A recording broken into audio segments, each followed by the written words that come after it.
मिति 2082 साल 9 महिना 20 गते।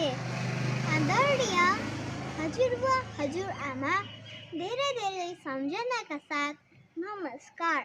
म यहाँ सन्चै छु। यहाँ तपाईहरू पनि सन्चै हुनुहुन्छ भन्ने आशा राखेकी छु। हजुरबुवा, तपाईले पाएको चिठी मैले हिजो पाएँ। हजुरबुवा, त्यहाँ खबर के छ? तपाईहरू के गर्दै हुनुहुन्छ?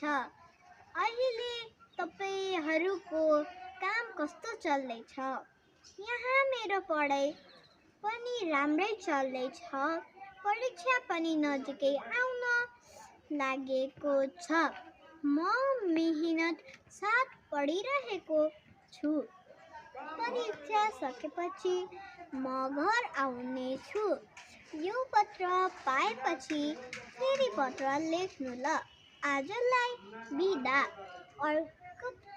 बाँकी अर्को पत्रमा। उही तपाईकी प्यारी नातिनी आसिन। धन्यवाद।